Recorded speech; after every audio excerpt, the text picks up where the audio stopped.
To get started, this is part of the AEC Tech, as Shannon mentioned. It's also an AI accredited course for those of you looking to get AIR credits. I'm not going to run over this. You kind of already heard it. And then this is kind of like a little agenda of what we're doing. We're going to do an introduction to Ladybug. For those of you who are not super familiar with what it is or what it's capable of doing, we're going to go through an example project that we at TT, well, some of us at TT worked on before, and I'm going to demonstrate it. It was like a competition project that heavily used Ladybug and other components, such as Honeybee and other thermal analysis. And then we'll talk about a little bit of setting up Ladybug on your system, along with Mesh Plus, if you have not done so, or if you experience problems, which I'm sure maybe some will. And lastly, we'll have a live demo, workshop part, and questions and answers. Ooh, man, a lot of people. Cool. Okay, this is good stuff. Good stuff. Okay. So yeah, this is like a really simple description of Ladybug, but I was just going to jump over to the GitHub for a second. But yeah, Ladybug is free and open source, which means those of you who are a little bit into the hacking end, or if you know Python, you can literally click inside any component of the Ladybug plugin and hack it, like change it, do whatever you want with it. We've done that here at TT for other particular reasons, but it's also good in the sense that if you have a very specific purpose, very specific kind of goal that you want to do, you have the liberty to do so, and that's all thanks to Mustafa, who's pretty much the developer creator of Ladybug, Honeybee, and all these other components. And to keep it short, it's an open source environmental plugin for Grasshopper to help designers create an environmentally conscious architectural design, or just environmental conscious design in general. Like, it doesn't have to be architecture; it can be pretty much anything you can put in a 3D application. And it's kind of really more geared towards weather data and how weather data can affect geometry in various ways. It's kind of cool if you start thinking about, like, how sun and angles and thermal data and even like wind data can start to influence the design, or even structure, or even you think it's in material properties, which is a little bit more complex. We won't touch in too much, but Ladybug and Honeybee do have the potential to get really nitty gritty with material properties and all this other conditions to see how different things can influence your design. No questions yet. I'm just going to hop over to the primer.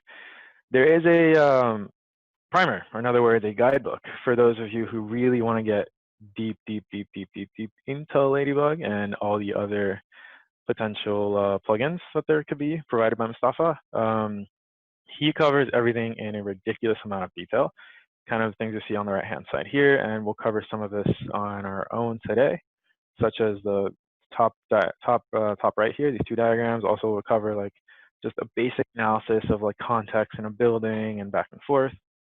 Let me put this on the chat. I highly recommend you guys go through this, and maybe during the workshop, maybe after, it doesn't really matter, but feel free to browse through, as it will answer many questions, or any other questions you might have during and after.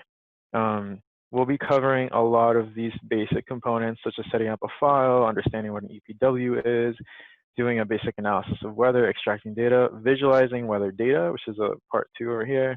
We're gonna, and then do a little bit of environmental analysis, and then trying to see how we can take that data and then create a facade, or not create a facade, or sort of edit a facade, take an existing building facade and just kind of manipulate it with, in this case, like sunlight hour or radiation analysis. If you've opened up the Grasshopper file, you probably already see this. Otherwise, you can wait till later.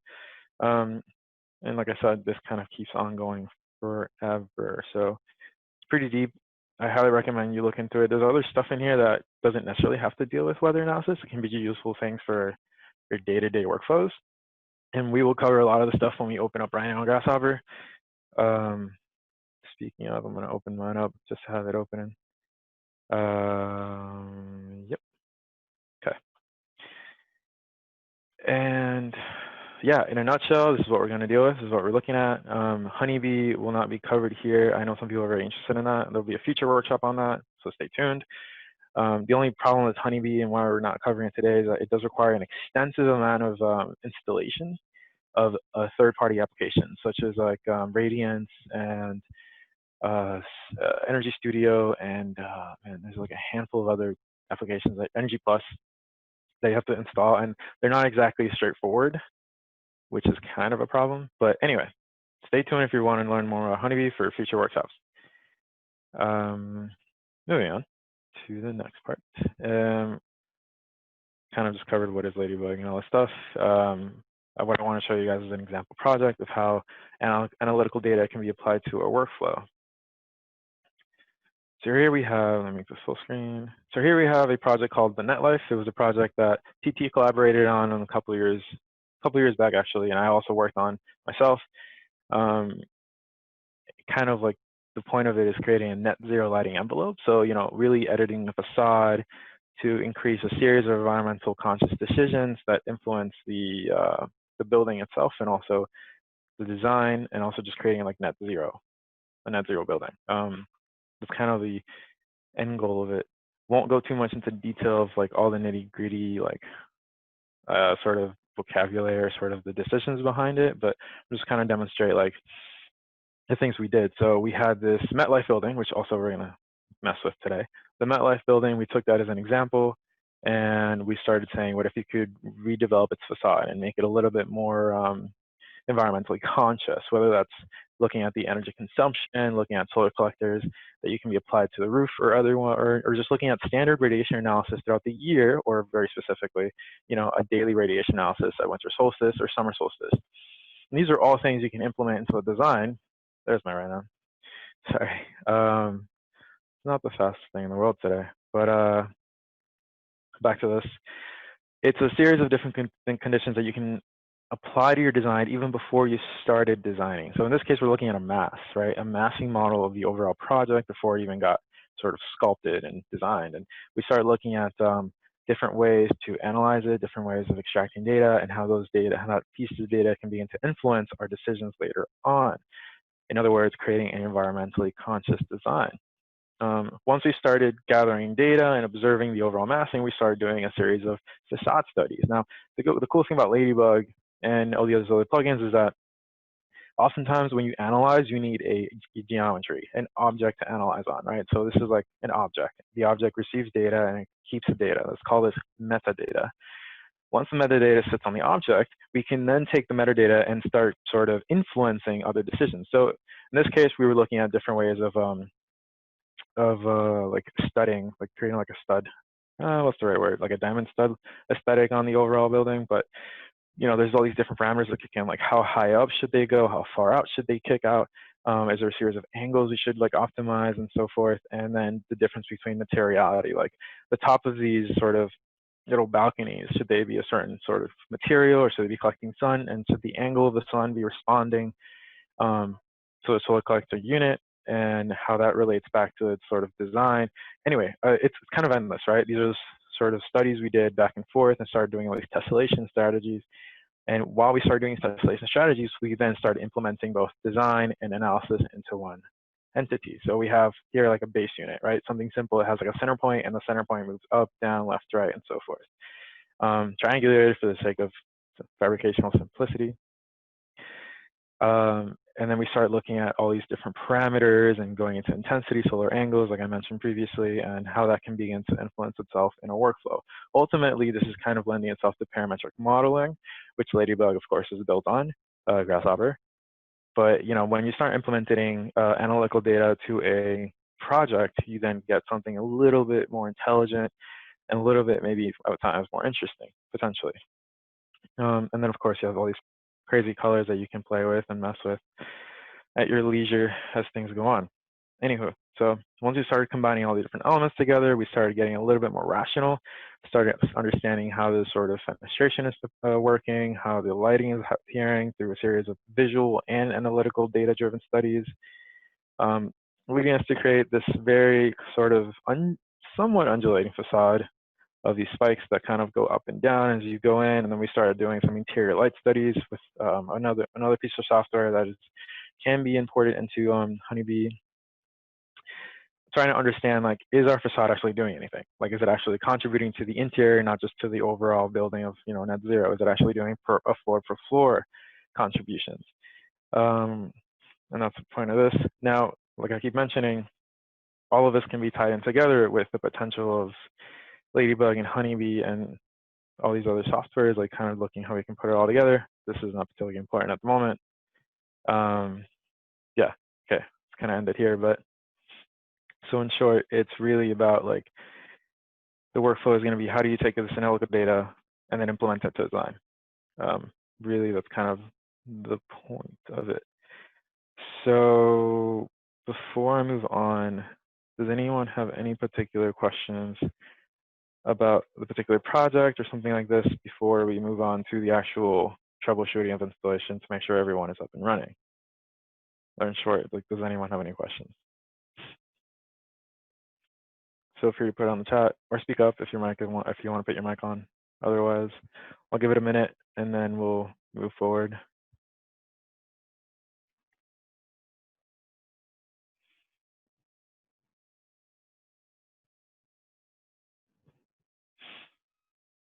Okay. Let's see. All right. Well, looks like no comments or nothing. That's a good thing for now. Means you guys are following, or I hope. Setting up Grasshopper, Ladybug in your system. I would like to know, you guys put this on the chat if you haven't already, if anyone has had trouble installing either Mesh Plus or Grasshopper, or not Grasshopper, or Ladybug. And if not, cool. If you have it up and running, let me know. And if you have opened up the files that I'm going to go through now, also just put it on the chat, say like, all good or whatever. I'm only stressing this because if you don't have the files, it's going to be kind of difficult to follow along the next couple parts. You can watch, of course, and just annotate on your own time, but it would be more useful and more beneficial for you guys if you have the softwares installed as you open up the files I provided. That's good. Cool. All right. Let's see. Well, if everyone's good, then we can kick off. Okay.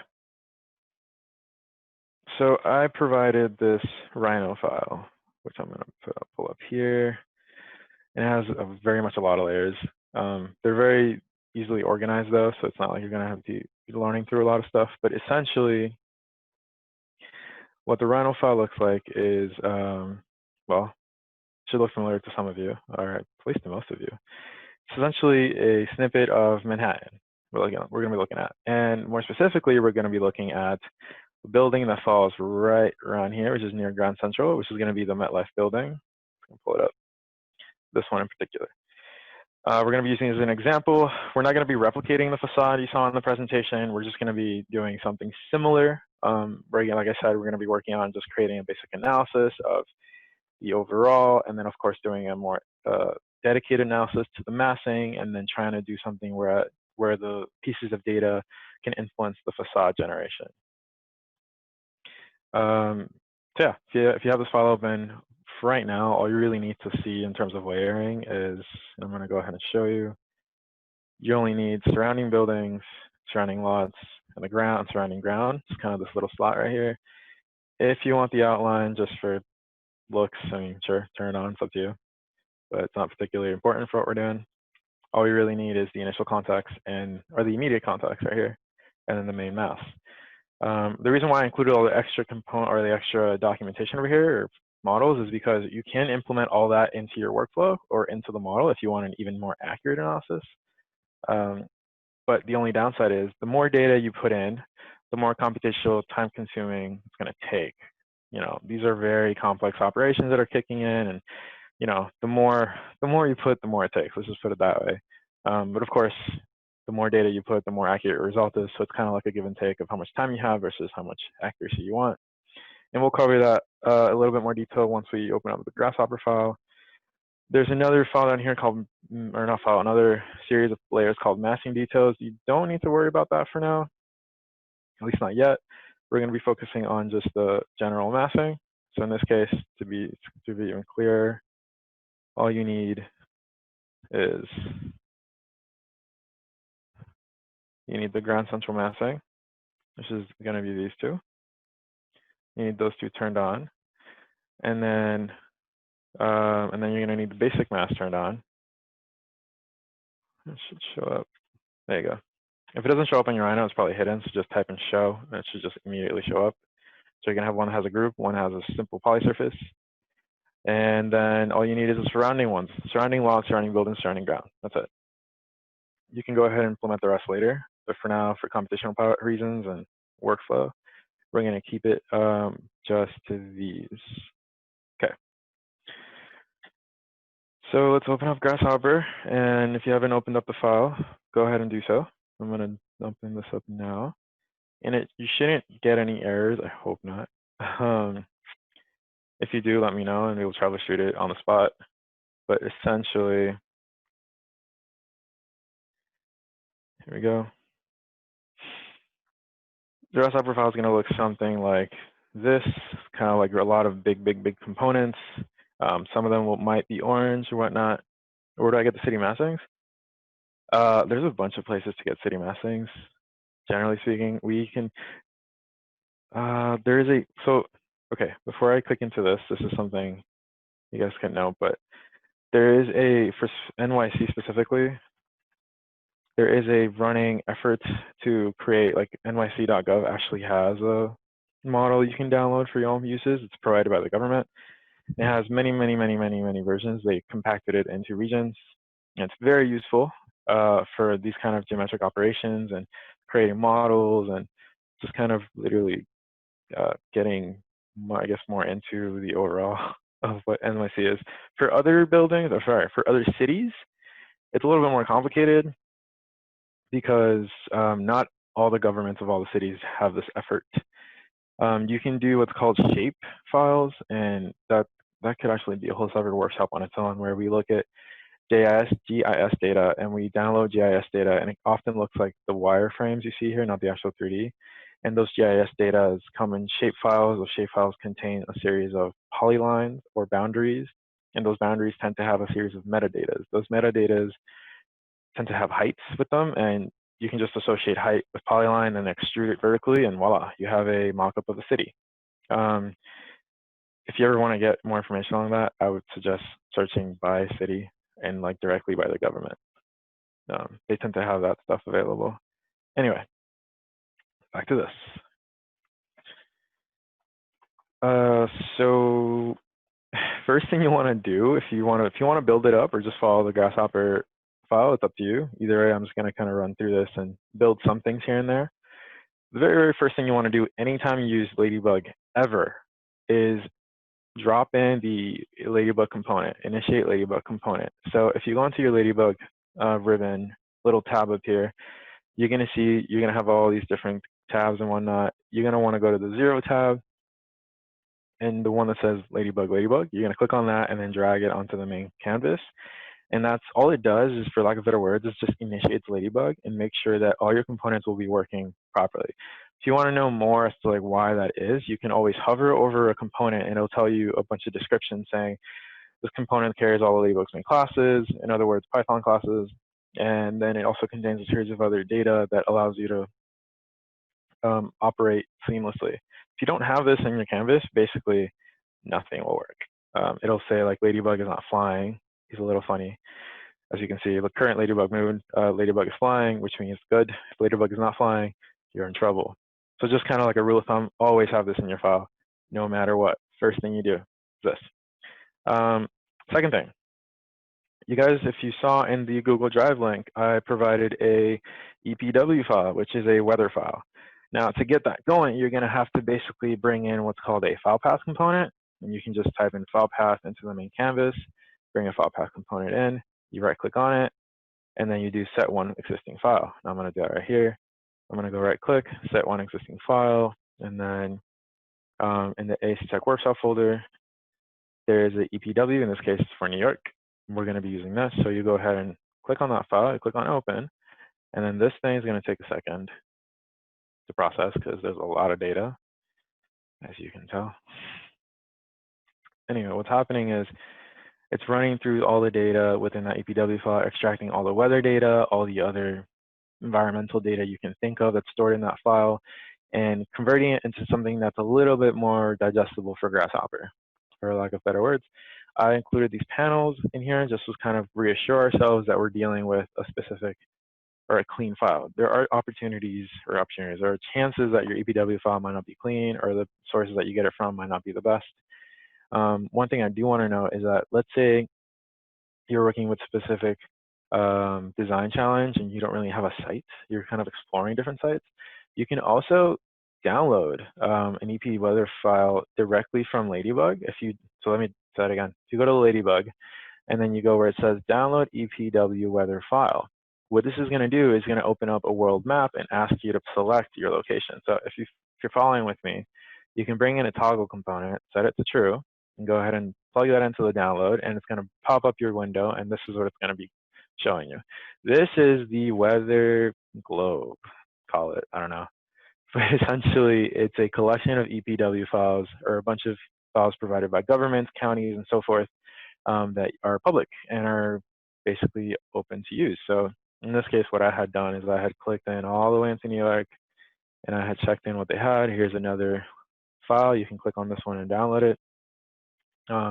If you're curious about any other location in the world, like Australia, you can zoom in, click on it, and see what they have available. They have a particular file here, and see what they have. So this is also very useful for the situations where you're exploring different sites and you're kind of like more interested in the environmental conditions of different sites versus just a specific location. It's a huge advantage to Ladybug. This wasn't implemented before. This is kind of one of the, not the newest features, but one of the more recent features. Super useful, super great. And like I said, you can click on anywhere you want. Say we click on, I don't know, we can click on the North Bay, and then we download. You'll be sent over to the download, and you'll, on your bottom, depending on your browser, you'll have a downloaded weather file. And if you hover over it, inside that zip file, it has a DDY, EPW, and stat. Stat can be used for analytical data. We're not going to go over that today. We're just going to go over EPW because that's kind of the primary. But yeah, it's kind of a cool little tool. So if you want to like explore this, by all means, go for it. And you don't have to use the EPW file I provided for you. You can use any. It's just your results are going to look a little different as we go through it. Anyway, but I welcome you to customize things. Please do. Now, so like I was saying, step 2, once you get all this going, and you confirm your location and you make sure things are good, we can go to step 3. Step 3 is setting up the virtual sky, the analytical sky that Ladybug needs to basically do its job. What I put here is basically the file path of the EPW file. It goes into here, and then it's going to say location. In this case, it's just going to, how do I say this? It's just going to create a location. As you can see, we can deconstruct the location and see where we are, latitude, longitude, time zone, elevation. For those who are interested in that particular thing, again, this is more for confirmation, and it is plugged into something else, which I'll go to in a second, not yet. But like I said, we do need this. And then lastly, the actual Cumulative Sky Matrix.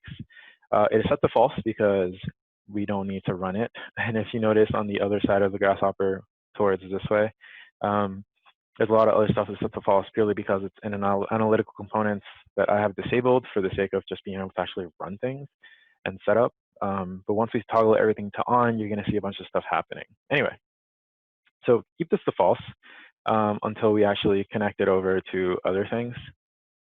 But like I said, this just creates the virtual sky matrix, which is useful for basically radiation rows, sky domes, radiation studies, and other conditions. Step 4, analysis period. Now, I put in a bunch of different periods here, and I'm going to explain how this thing works because it might be unintuitive to some, or some might be really simple. So the very first one, it says from month to month, right? What this analysis period does is just represents you a range of time in which you're going to do your analysis within. So in this case, this one pretty much is running through a whole year. It's going from month 1 to month 12, so like January to December, right? The next example goes from 12 to 12. So in this case, we're isolating it to only one specific month, month of 12 or December. And then we're saying, okay, I want you to search December or analyze December, but specifically from day 1 to day 30. I know it has 30 for 31 days, but I kind of put 30 as an average because, you know, some months don't have 30 days, like February. But anyway, you can customize this as you like. And then lastly, I put something even more specific that says, okay, I want to analyze from month 1 to 1, which is January, from day 12 to 12, which is the 12th of January, and then specifically between the hours of 12 and 13, which is military time, 1 o'clock. This is also very useful when you're like setting up different conditions you want to study. I highly recommend you guys create various analysis periods, because you don't always want to run everything for a year. You don't always want everything for a month, or sometimes you want to run everything and compare data between different months or different days, so on.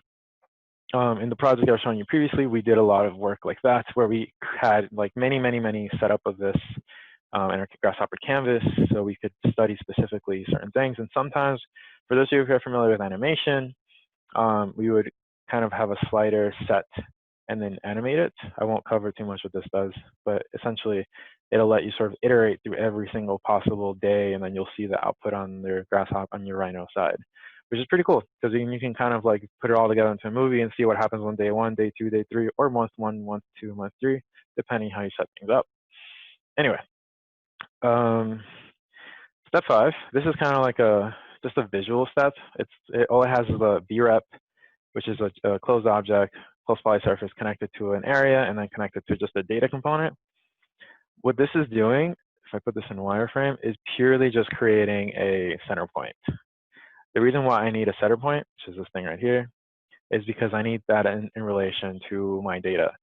The reason, again, why that's important, let me just give a really dumb demonstration of what this means, is a lot of the data we're going to work with tends to be geometrical, like a sky dome, and it needs a reference point to basically live. So imagine this is a sky dome. We need that center point, so that way our data actually appears in the correct location. Otherwise, what's going to happen? It's going to appear over here, like probably typically till it near the 0, 0. And some people who aren't aware of this might be like, where's my information? Why doesn't it appear in the right spot? Why is it somewhere else? When you download certain GIS data, they don't always appear in the 0, 0. So just a minor tip. You always need a reference point for your data to sort of appear in the correct spot. Moving on. So step 6 is kind of like preparing all the collected downloaded data and starting to create information that then we can plug into actual analysis components. To be specific, I collected, for this particular scenario, I collected the location, I collected the cumulative sky matrix, and then the analysis period, which pretty much is going everywhere. And that's going to generate me a specific kind of sky within the sky matrix. So my analysis sky, which is, like I said, we got from the cumulative sky matrix, we're going to plug that into a component that's called the Ladybug select sky matrix. And where this one lives, I got lost. Ladybug select sky matrix. So that's on the second, or the 0, 1, 2 visualize weather data tab. Ladybug select sky matrix, which is this one. You bring that in, you plug in the analysis sky, and then you plug in the analysis period, and then you'll have on the other end a virtual sky, which you can't see yet, but we're going to see it in a second. It's turned off because I have this turned off. Remember what I said earlier. Again, this is for computational sanity. If you have everything turned on, your computer might crash, so that's at your risk. Anyway, since we're just only going to start transferring data right now, we can turn this on. So toggle this. It's going to take a minute to process. And once this processes the data, we're going to start to see our virtual sky. And very soon, we're actually starting to visualizing information. So that way, this becomes a little bit more interesting instead of just looking at Grasshopper components. Okay. If we hover over this, we're going to see something that says annual daylight matrix, or for whatever EPW file you selected, or in this case, New York.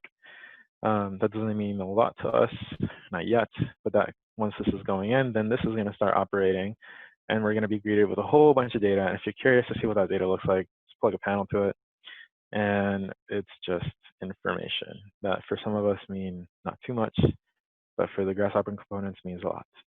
Anywho, that's your analysis period and so forth, collecting everything and putting it together. Before I go one step forward, I do want to show that all the components are editable. Like I said earlier, if you know Python, if you know any hacking, or not hacking, if you know how to hack with Python, or if you know how to type in Python, look through and dig deeper, because there's a lot of stuff here that you can kind of edit. Like I said, we've done that before. Not saying you should, but if you know a lot of like environmental information and data management, and then you know how to like hack your way with Python, give it a shot, and you might actually get an even more specific kind of result than what you're looking for. Anyway, this applies for all the components, even the honeybees and so forth. Moving on.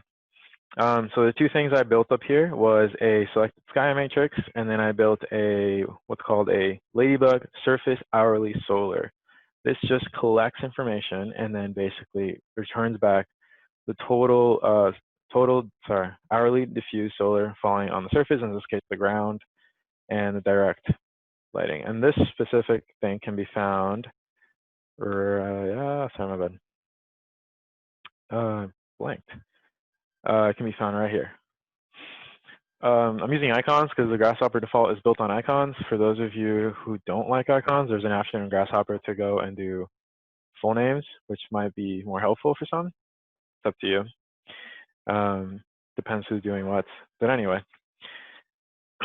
yeah. So once we got these two things here, we can actually get started and preview data, which is the next half of step 6. Now, if you see how I clicked on it and things start to show up, that's because some stuff is already processing. So let's go and see what's plugging into this Ladybug surface hourly solar. So in this case, we have the location, the direct normal radiation, which is coming from the EPW file, direct normal radiation, as well as the diffuse normal radiation that's plugged into direct normal and diffuse normal.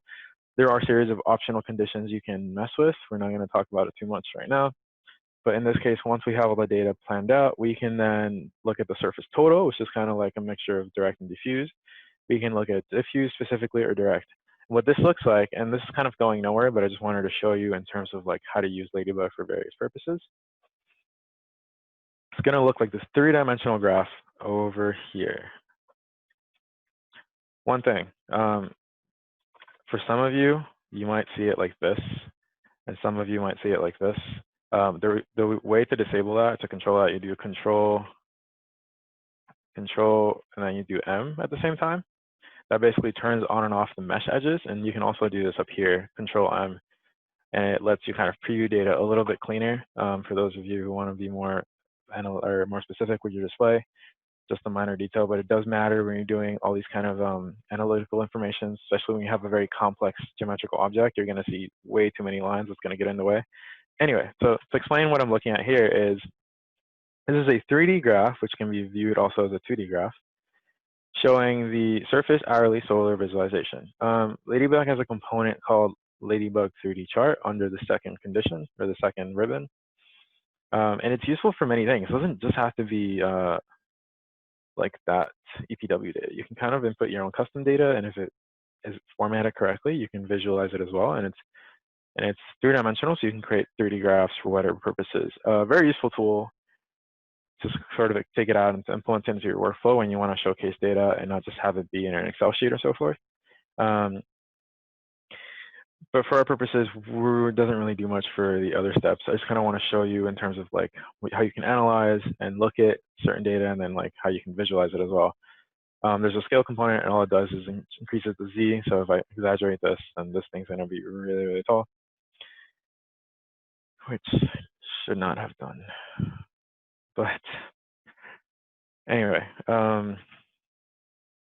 we're going to jump into the collecting actual environmental data and visualizing it. A student by Grasshopper decides to behave. Okay, perfect. So since we don't need this, we're going to turn this off. And we're going to go into these components down here. Now, these components have the Ladybug Radiation Calidome, we have the Ladybug Sky Dome, we have the Windrows, and lastly, we have the Sun Path. Sun Path is going somewhere because we're actually using that information to do some analytical on a building. The other ones can do the same thing. We can use that to extract data and analyze the building, but for the cases of right now, we're just going to be focused on understanding how to connect things together, how to get data out of it, and visualize it and edit it. So let's start with the Sky Dome. So if I toggle this on, right now we see nothing, right? And that's purely because the toggle has been set to off, the run it toggle. And do that again to make sure the system doesn't just run everything at once. I put a scale to 5, so that way it makes it a little bigger, and then I put a center point, again, the center point being here. So that way my data has something to center itself. So if I toggle that on, we're going to be greeted with a sphere. This sphere is going to show you the total radiation for that from using that specific location and within that specific time range. So we're looking at the 12th of January between the hours of 12 and 1, because that's the time, that's the what did I say? That's the analysis period we picked. And then using the selected matrix. Oh, one thing though, when you're downloading EPW data, any component will typically ask you for a north. By default, the north is set to the y-axis, this thing. So whatever your y-axis is in Rhino in relation to your model, that's going to be your north. Oftentimes, models don't come in correctly, especially if you're dealing with GIS data. They might be skewed. So it would be of benefit to figure out the true north or just leaving it as it is. In this case, luckily, our model came in correctly, and we're looking at a true north in regards to Manhattan. Anyway, so minor update there. You want to input a vector or use a vector, meaning like a directional on the axis. Anywho, so if we go back to your analysis period and we plug something different in, say we plug in the one that was going from, let's say, the month of December and running through all the days, we can just see what that looks like. We can see some more radiation on the southern side, more or less, not so much on any other side. And if we plug in the whole year, we can just visualize that. Now, the benefit in terms of workflow is setting up all these things beforehand, like I was showing you, is useful when you want to get faster at making design decisions and environmental decisions, instead of just purely relying on like moving sliders around. Because as you can tell, it's processing. Because I'm processing every single month of the year, every single day, every single hour. So it's a little slow. But but the results are now averaged out, and it's showing you the sort of overall preview between 1st of January and the 31st of December, right? Now, again, longer the time frame, the more things will take, but the more data you'll get back, and of course, it depends on your design goals. Now, if we go back to that component, which is this one, you do have the option of baking this stuff out. So if I do a toggle, Boolean toggle, and I do set it to true, and you see where it says bake, it's gonna, you see how I populated my screen on the left-hand side? Ooh, it's taking a quick second to do that. Okay. Aside from the occasional freakout, it populated my Rhino with the red outline from the render. You mean the mesh? Oh, I'll cover that in a second. Actually, right now. So to get rid of what you're calling the red outline, which is basically, yes, false. Okay. I'm assuming you're talking about this, the red wireframe kind of deal. Yes. So I mentioned this earlier, but essentially, if you go up to display and you go where it says preview edges, and I'm going to leave it on the screen a little longer. If you click on that, any red line or red edges will go away. Those are purely mesh edges. Since we're working with meshes, everything Ladybug is pretty much meshes. And yeah, that's how you get rid of it. Again, it's display, preview mesh edges, Control M. You can bring them back, or you can take them away. In this case, we're going to want them gone pretty much all the time, because if not, we just won't be able to read anything. Yeah, okay, so that's a helpful little hint. But anyway, so back to this. Like I was saying, we're looking at a sky dome of New York specifically, within the specific region and specific time. We're going to set this back to like just December, because I don't want to calculate the whole year. Yeah, the data is definitely tied to the year, and I don't know why it says 1966. Where do you see 1966? Where did you find that 1966? Please, if you can let me know. What? Where? Oh, right here, right here. Oh, right there. Oh, that's what? I might have to bring that up from Mustafa. That's definitely not a normal thing. Let me look at this. Yeah, I'm gonna get back to you on that one, but thank you for pointing that out. The EPW shouldn't be logging data from 1966, but I mean, if it is, that's a bummer.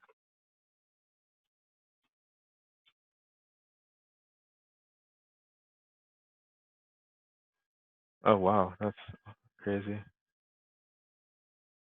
Well, okay. In that case, I recommend you guys go ahead and download a more updated EPW weather file.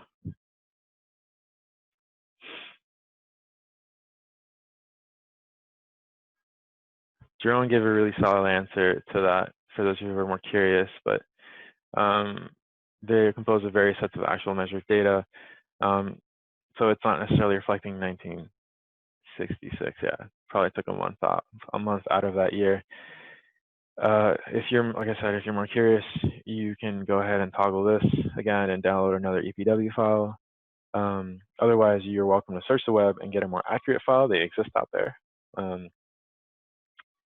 But regardless of that time, shouldn't say that. Let's move on, because no matter what, the data is still going to work correctly in terms of the setup we have currently.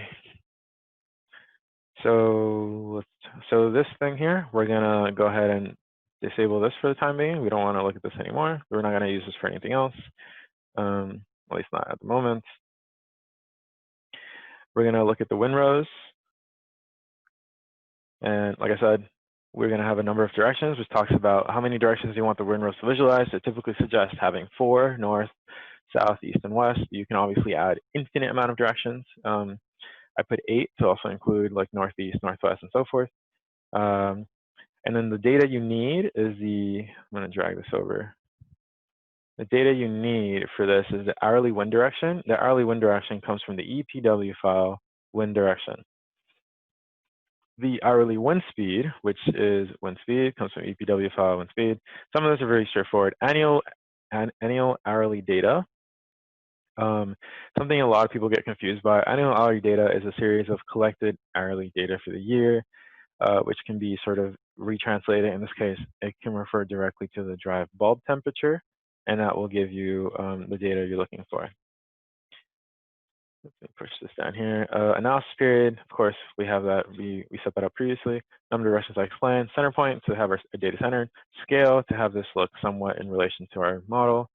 This doesn't ever really need to be larger than 10.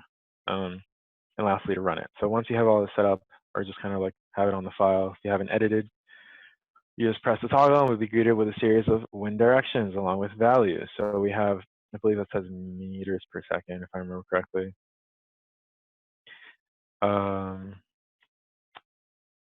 Wind speeds right here. So wind speed for data, we're explaining the Rhino scenes. And yeah, I mean, this is useful when you're trying to understand like other kind of conditions for wind speeds and so forth, and understanding that you can bake it out as with any other file or any other components. You can bake them out and it'll populate in Rhino on your layers, under a Ladybug layer. Like I said, you can add infinite amount of directions and you'll get something a little bit more accurate if you're looking for something like that.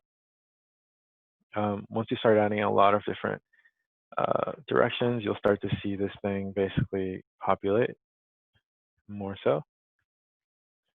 So for those of you looking to do more analysis with Windrows and wind data, feel free to just play with this. Also, you have the option of doing max frequency and a minimum show frequency, and then show average velocity to show how that operates. And feel free to just connect different Boolean toggles to this and play along with it. Like I said, I want you to understand like how simple it is to set up some data, but of course, I want you to just kind of mess around with it and play with it. Hold on. How does the scale parameter work? All these are components. Nearly all these components don't have it. Sorry. So the scale parameter is kind of like a how to explain this properly, but it's a little bit of a black box Mustafa built in to just scale things. I don't have a solid answer for this because it's a different logic and it's not exactly the same logic of like the Rhino Grasshopper scale functions. Sorry for making this huge, but you can technically go inside the Python file and then look for the scale and then understand how the scale works. But essentially, yeah, just kind of just cosmetics and make it look something. It doesn't actually affect anything about your data. I guess that was a better answer for it. Scale never affects your data. It's purely just visual. You can bump this up to something like 10. You'll still get the same exact numbers. It's just your overall graph will be huge. Again, the scale function, which shows up in a lot of the components, don't really affect your data. It is just a cosmetic, aesthetic decisions. Whatever looks best, in your opinion. Moving on. next thing I want to quickly touch up on is this one. I'm not going to talk about it too much, but like I said, it's very similar to the other things we've been messing with. It's a Caldome giving you a series of kilowatts per meter squared, and gives you an understanding of what's going on with that. And like I said, it's tied in. This is tied to your matrix, tied to your overall EPW file you're analyzing and running with, and one that's just kind of like this information if you want to use it. You can also use this and project it back onto the mesh, which is really useful if you want to like analyze or edit the facade and do some things with it. In this case, we're just going to move on about this. Just kind of want to demonstrate some components are very, very simple, very, very easy to work with. At least they're incredibly intimidating just because of how they look. They're sometimes big and like have all these inputs. But like I said, if you hover over anything, things tend to be pretty straightforward and not overly complex. Now, enough about like demonstrating like the visualized weather data and what you can do with it. We're going to actually try to take some data that we use, analyze the context, and sort of use it back on a building and edit the facade. So step 7, before I even get started with the actual analysis, we want to be able to create our context correctly. So I already provided to you everything you need in terms of geometry.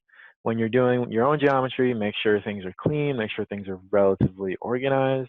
It will just make your life easier, and it will make Ladybug's life a little easier. So in short, I'm going to turn this off for a second. We have this series of components here, and all they do is that they take the massing, which is Netlife basic mass. They take the overall massing, they deconstruct it into a series of surfaces, and then they mesh them. Now, that little preview mesh edges over here is basically showing you how it's being reconstructed. Now, I said earlier, Ladybug works with meshes because that's how analytical data is oftentimes driven. It's through meshes, not through surfaces like Rhino surfaces, poly surfaces, or B-reps, or all this stuff. It's explicitly through mesh work. The reason being is because meshes are much lighter and they allow you to do much more complex operations on a very simple geometrical entity, a mesh.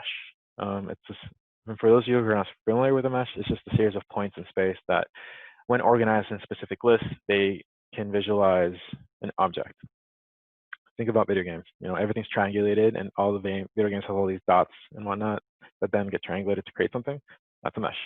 Anywho, so in this case, what's happening here is it's taking every individual surface, and then it's going through a component called custom mesh settings. You can type that into your canvas, custom mesh settings. You'll see settings custom pull up, and you can find that also in the mesh tab up here. Anyway, what this is doing is just taking the surfaces and it's meshing them, so that way we can control the resolution of the analysis.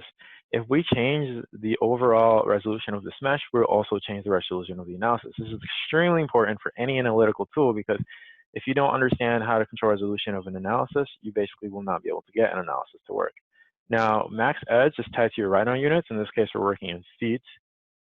25 feet is basically what I'm going for. So if I were to make this out and then measure any specific edge, it should be near that 25 feet threshold. It's not going to be exactly 25 feet, but it should be near. Of course, you can also model your own mesh, so it has very specific requirements. You're more than welcome to.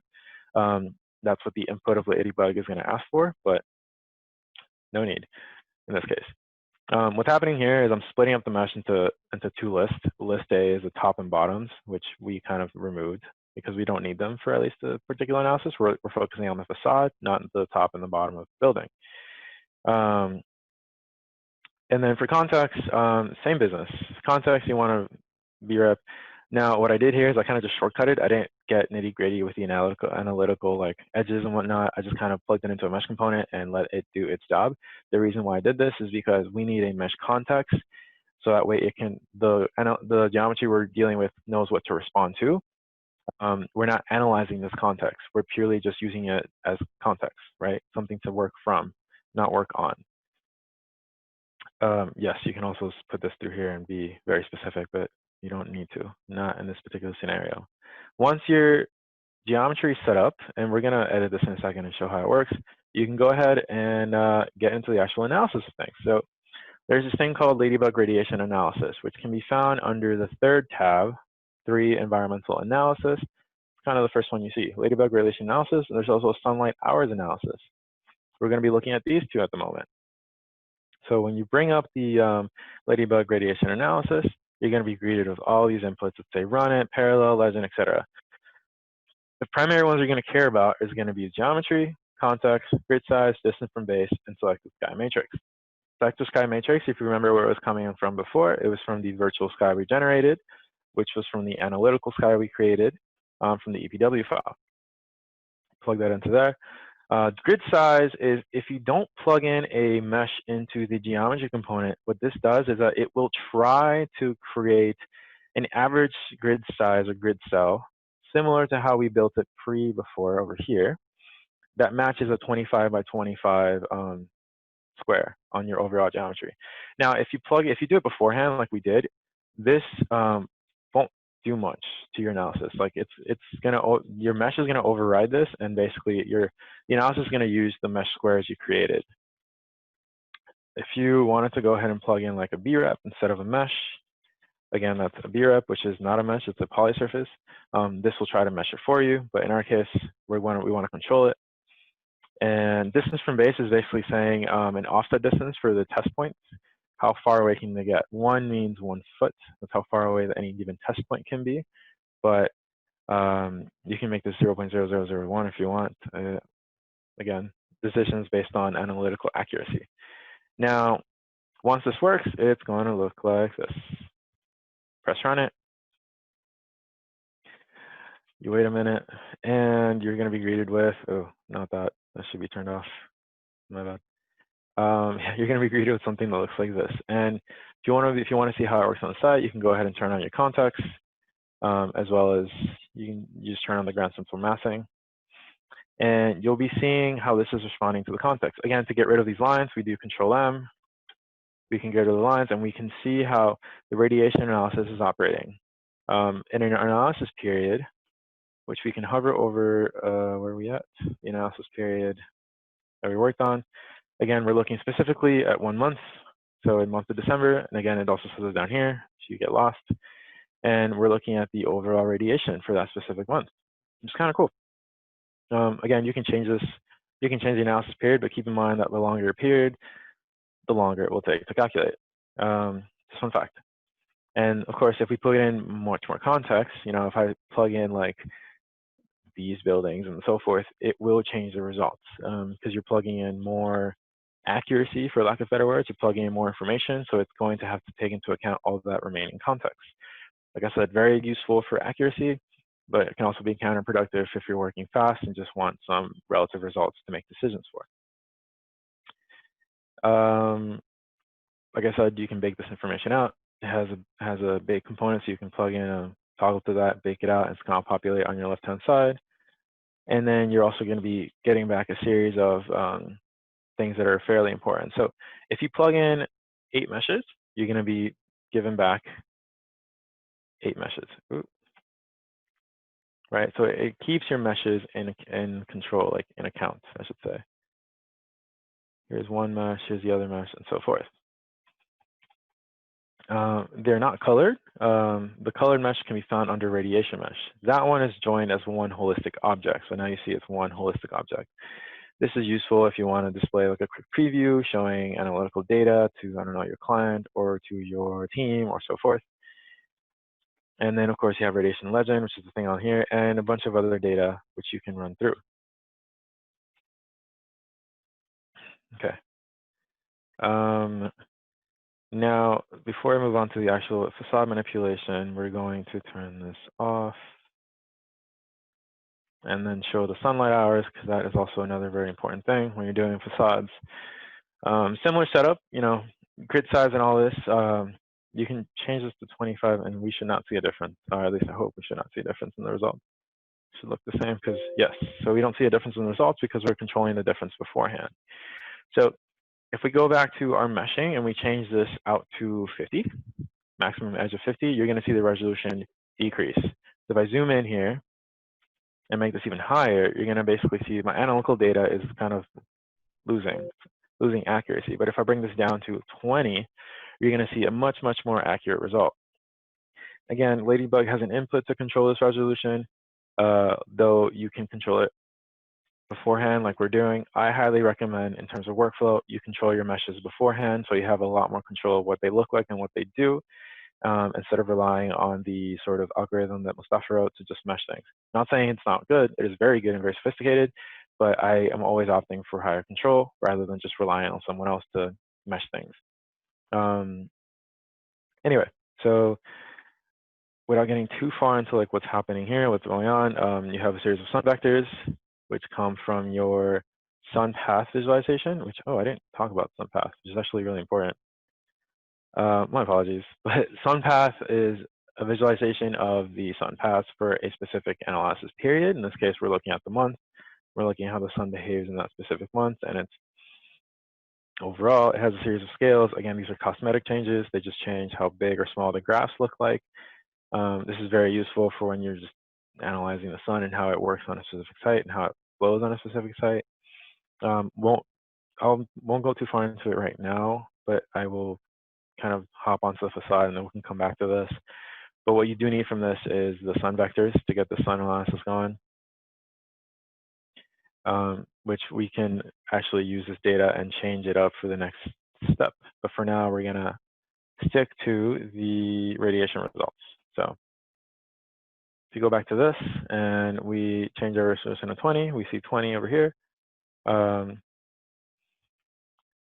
All we need to do now is basically this entire portion, which basically does like mesh manipulation and edits your facade based on the set data, which we're going to run through step by step.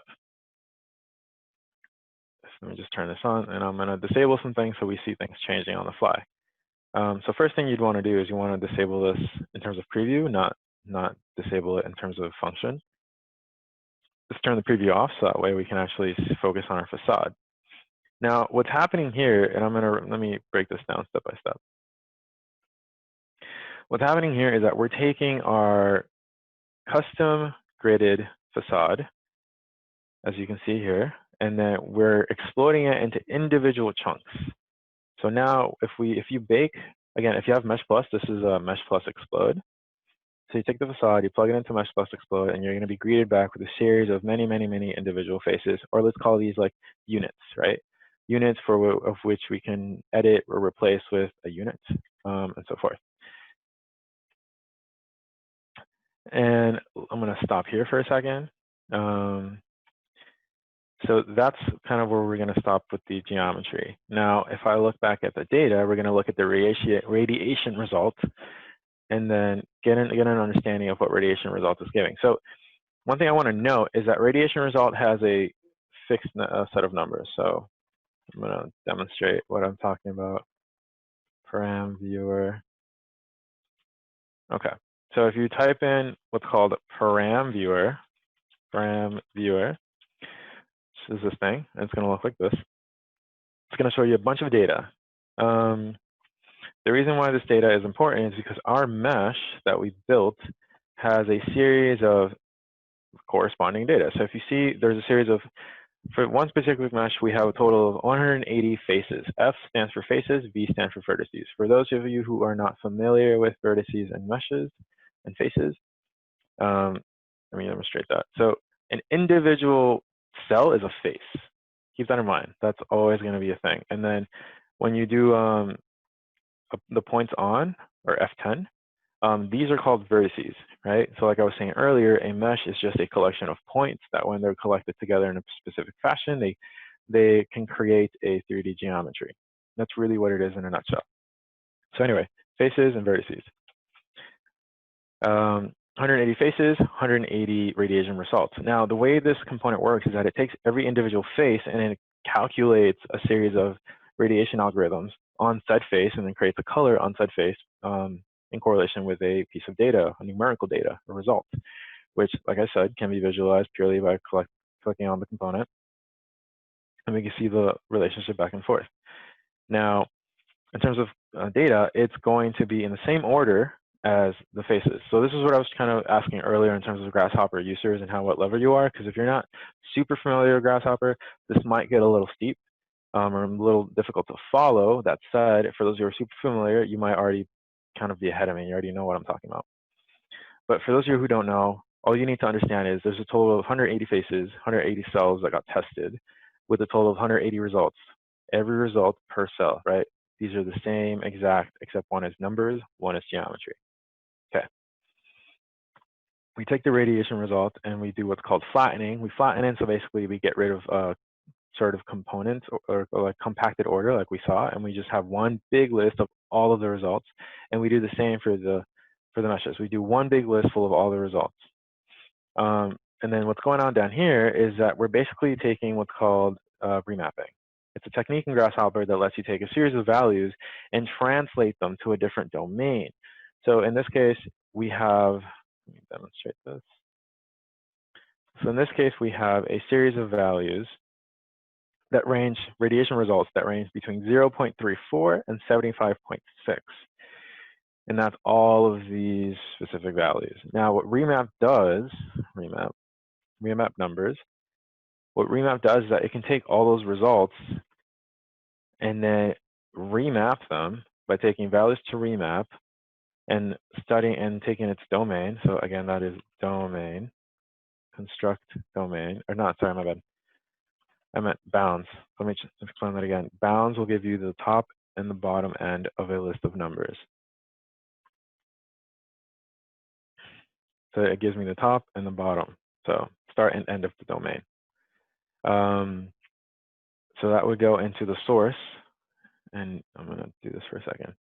Grasshopper has an option to do draw full names. If you click on draw full names, it'll give you the entire name of an object, which is very useful for when you don't know what's going on or you're just learning something, versus just the standard letters, which are kind of ambiguous sometimes. But just a minor hint, this is very useful for dealing with stuff like this. Anyway, so and then we're going to have a target domain. Target domain is going to be what they're going to get remapped to. So they're going to have a relationship between their initial position and the next position. In this case, target domain is we want all those values, those 0.3 to, what was it, to 75.6, to have a proportional relationship to a domain between 0.5 and 10. In this case, I'm saying 0.5 feet to 10 feet. So I'm going to use that to have the facade kind of undulate back and forth between 6 inches and 10 feet based on how it got radiated or its radiation results. When we combine all these components together, and again, I'm going to simplify this over here just by doing this. This is all that's happening. We have full names. We have the domain. We have the start and end, and then we have the values of the original values, their source, and their target. Once they got mapped, they look like that. And to give a very simple explanation, as you can see, 0.34, which is the lowest end, got remapped to 0.5, which makes sense because that's our start. And then our end, I don't know if this is in order. Oh, it is in order. As we can see, it's getting as close as it possibly can to its 70.5 is now at 9.9. It's as close as it possibly can get to the end of that domain. Feel free to review this more in detail. I'm not going to go too much more into it because there's a little bit of grasshopper end of things, but that's what's going on there. There is some grafting operations that I'm doing. Basically, I'm isolating every single value into one entity. And then what's happening here is I'm dividing the values with the original end of the domain so I can get a percentage. So in this case, if I demonstrate this, here we have, so 0.5 over 10 is 0.05, so that times 10 is a 5%. If we go all the way down, we have 1, so that times 10 is, or not times 10, it's 100%. So this is all this is doing. It's getting a percentage and then getting the original values. Min and max is what this part is doing, just making sure I have no values that are less than 0.9 and no values that are larger than 0.9. I don't want to be exactly at my cap, and I don't want to be exactly at my min. These are just more of aesthetic decisions, so that way I can get the overall facade to work, which we'll show you in a second. Let me pull this over so I can explain one more thing. Okay. So there's a combine and clean, and all this does is just cleans up your mesh to make sure there's no errors with it. You don't have to do this, but this is just kind of like a protocol I always do when doing analytical data. I make sure everything is clean, so that way everything operates correctly. So And then lastly, this component over here, which looks like this, doesn't look like much when I just turn the mesh on. And if I were to bake it out, it just kind of looks like this. Similar to what we were doing in the presentation before, this weird, somewhat undulating facade that like sticks up and out. It's like a funky studded object with a series of divisions and panels that grow in size and change in size, as you can see like down here versus up here. Anyway, so doesn't mean much yet, but so what's happening here, the mesh plus component, specifically this mesh plus component is called the frame plus 0. And for those of you who did get mesh plus installed, it should be a M on top, M plus. And what we're doing is we're going under subdivision. We're going under what's called frame plus 0. And the frame plus 0 is going to have a series of inputs, which I think, no, they didn't get written in there. So you're going to have geometry. Geometry is going to be the mesh face, in this case, the individual cells we created. And then we're going to have T0. T0 is going to be new vertex between the inputs vertex and the face center. What that basically means is the following. It's taking area centroid. Oops, apologies. It's taking this distance. It's trying to measure that distance out.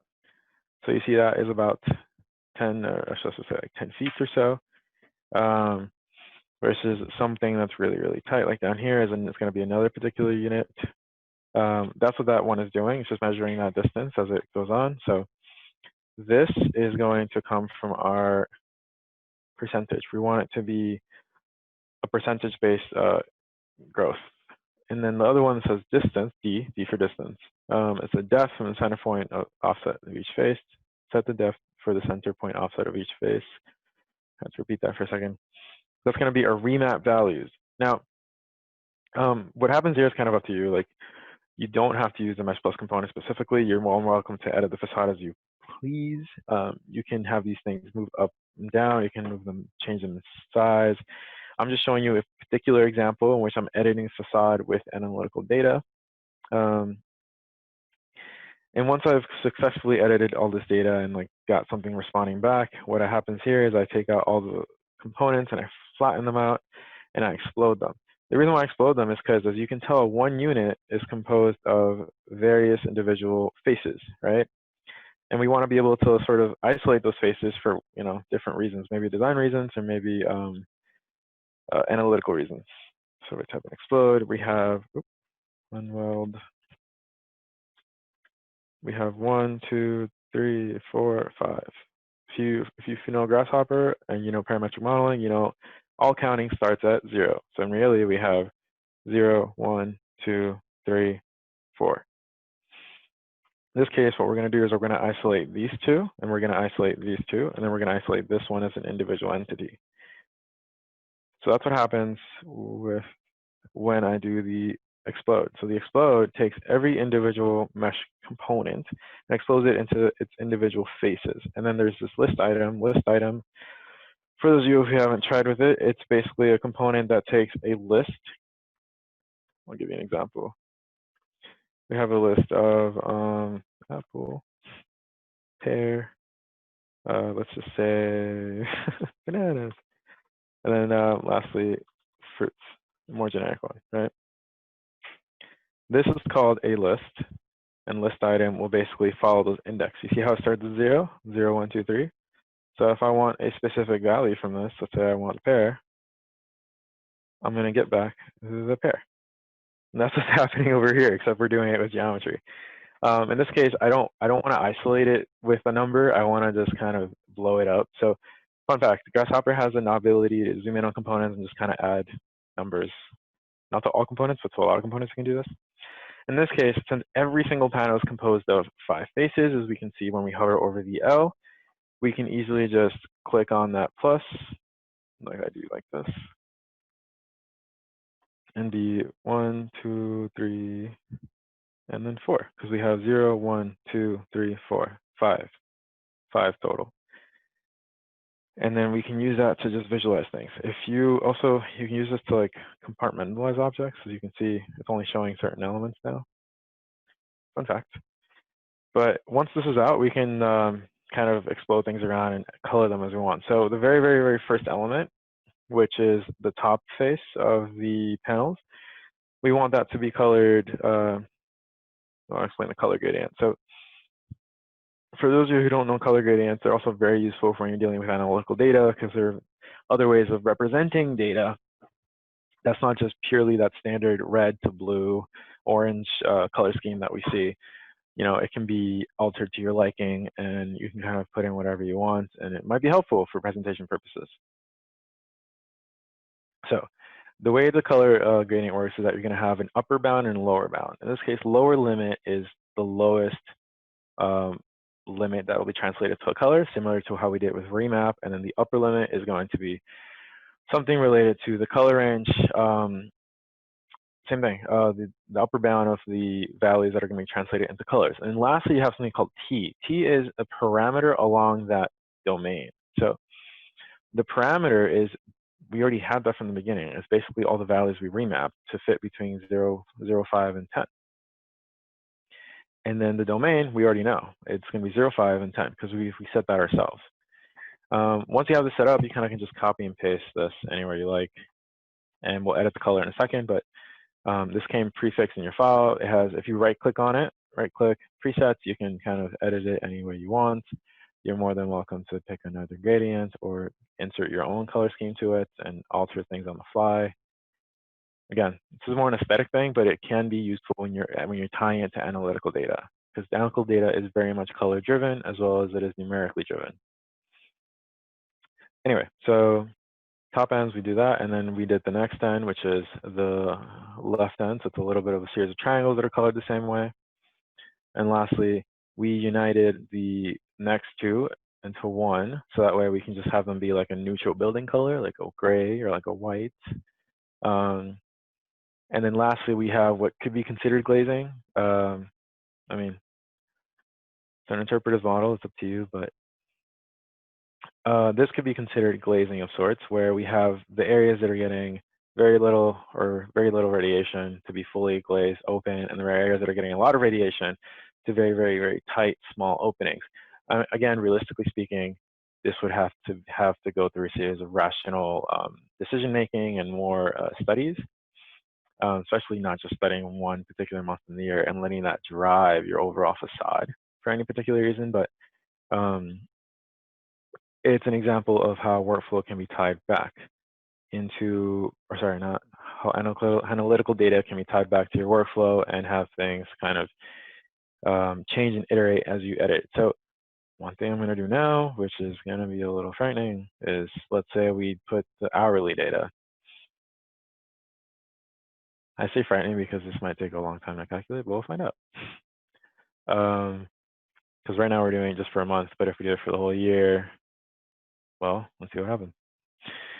And while that runs, shouldn't actually take too long, but I tend to get nervous when we do kind of these decisions that influence a whole bunch of other sequences later on in the script, which I'm sure many advanced Grasshopper users know can be dangerous. Anyways, so while that runs, does anyone have any particular questions, comments, concerns, or anything of the sort before I show a couple other very simple things? Ooh, that ran faster than I thought. Anyway, as I pan around the model and take a look at it, feel free to throw something in the chat and just kind of comments or questions or anything particular you want to look at and see. If you have this on your Grasshopper file open, you should be able to visualize everything. But you can turn off the geometry that we built, and you can look at the analytical data, turn off those edges, so that way we have a clearer understanding of what's happening. There's a bit of a fall off here because of the surrounding buildings. There's a bit of intensity here because there's nothing really nearby. But of course, if we were to add more buildings into the context, like the near ground and near buildings, this will drastically get affected. So you can go ahead and do it on your end. You can grab all of the context you see and plug that into here as we built it.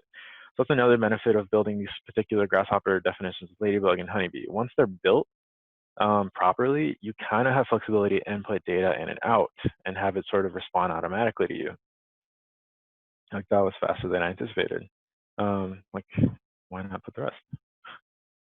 So let's say we do something like this. We input all of this context. Always dangerous. Yep. Okay. I do want to show how you can tag certain things. Like, let's say you have your analytical data, you analyze it, and you don't want to just see color. You want to see numerical information. So that way, when you're showing it to someone, they can see, oh, red means, I don't know, this particular number. Yellow means this particular number, and we'll show that once this thing runs, because it's now analyzing a lot of context over the span of a year. Like I said, that's the benefit. Once you set up the workflow, you can kind of edit it, input your data, and just walk away for a second and come back. What else? Yeah, I'm going to demonstrate how to show the numbers on your model, so that way things are a little bit more informative. And while that processes, any questions? Anything at all? Or have you had any problems messing with the Grasshopper file or editing it on your end? Have you ventured away from the workshop and tried to do your own thing? If you have, please do share. Yeah, that's right. For this particular example, the radiation is not desired. Yeah, it's not a super rational example of how I use the data. It's just showing how you can use the data to influence the side. If anything, you should switch the results. You should flip them so you can get something a little bit more interesting. But yes, for this particular example, we're assuming the radiation is not desired. Also, another thing is you can switch out the radiation for the sunlight hours. That'd be something interesting to see. You know, a yearly average of the sunlight hours on the overall building can directly influence how the facade can open up and close up, which would be very nice. Especially if you're looking to get like natural sunlight within specific floors or whatnot. And putting in a lot of context might have been a bad idea.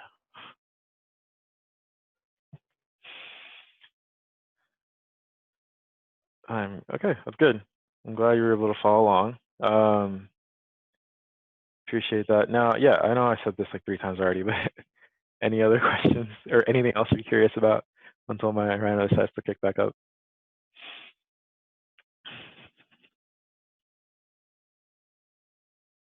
There's not a lot more to Ladybug in terms of what I'm going to show today, but like I said, please look through the primer, browse through, feel free. You do have another primer here by Mustafa himself. And I don't know if his primer is fully out yet. No, I might be wrong. Oh, it is out. Okay. Well, for those of you curious about Honeybee, since we didn't get to talk about that today, I just put this on. I just put this link on and read. There you go. I'm gonna put this link on the chat. Feel free to browse through that and come back for the next upcoming AEC workshop that we're gonna do. We're gonna feature Honeybee and also feature how to get all this thing to run. Like I was mentioning earlier, Honeybee is not just Rhino Grasshopper. It's Radiance, Daysym, Energy Plus, and Open Studio, which all have to be properly installed in your system following a series of very specific instructions, which, like I said, in a future workshop, we will cover.